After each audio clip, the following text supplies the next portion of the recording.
Everyone, welcome to the video. Today we are going to solve LCS of three strings. So LCS, as we know, need not to be continuous, but the relative order is same. So here usually we solve using two strings of length n1 and n2. Here we are given three strings n1, n2, n3 are the lengths of all three strings. And see, geeks is common in all three strings here in example 1. Hence, length of it is 5. I will solve this question using dynamic programming because we are given time complexity of order of n cube. N cube. We will use dynamic programming. So you did not need to think about what will I do, what is different between LCS of two string and LCS of three string because usually we do LCS of two strings.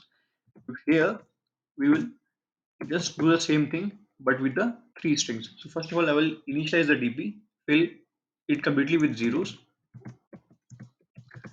initialize the DP, fill completely with zeros. Sorry. Then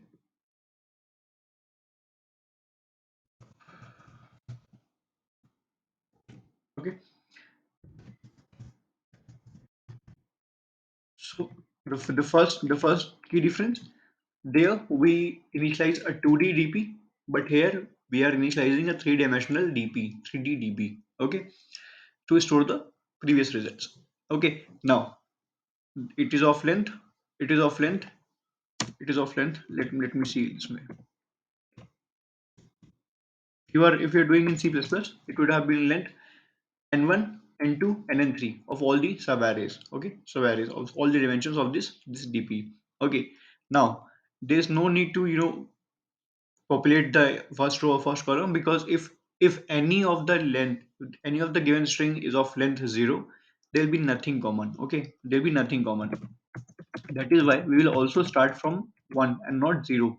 We'll start from 1, not 0. So first we'll start from I, which is will start from 1 because at least length should be 1 of a string in order to find the LCS. And we are going to L1 plus 1 because it is Python, it will go to N1, which is a complete length of the string. Okay. Now again, J for J in range 1 to N2 plus 1. And similarly, we'll start K N3 plus 1. So we have three loops. I starts from N1 plus 1. Okay. Now, all three starts from first because as I mentioned earlier, string length should be at least 1 in order to have something common, in order to have possibility to have something common. Now there are two conditions.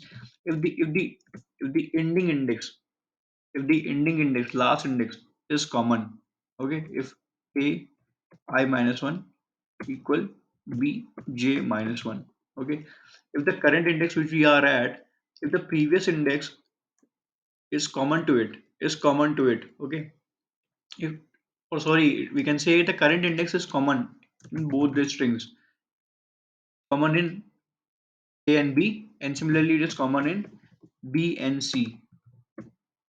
So as we cannot we're taking is if a and b are same and b and c are same at the same time. Okay, so it is just a mathematics. If 1 equals to 2 and 2 is equals to 3, then also 1 is also equal to 3. This is just mathematics, pure mathematics. Okay, now in this case, if all three strings have same character at same position, then in this case I will append the DP by id I minus 1 j minus 1 k minus 1 plus 1. So it is just the diagonally adjacent value, which was the previous max, okay, the previous calculation, previous LCS value, and added one in order to tell one here tells that we have included this particular character. We have included this particular character. If the current character in all three strings is not same, then what we will populate in DB? In this case, we take a max, but in normal DB, we take max after two values. But here, we will imply the same formula, same method, and we'll use and the max out of three DBs. Okay, so either we will omit the last character of first string and take second and third string completely, or we can take the first string complete and omit the last character of the second string and take third string complete, or we can take first string complete, second string complete, and omit the last character of the third string, last string. In this way, we will populate our DP. And now that we have populated our DP, we return the last cell. We return the last cell of our DP, which because last cell will hold the length of LCS, length of longest common subsequence substring in this question. Okay, subsequence. So as you can see, it took very less time and did our job pretty efficiently. It took very less time. So I hope you learned this concept and enjoyed it. Thank you. Have a nice day.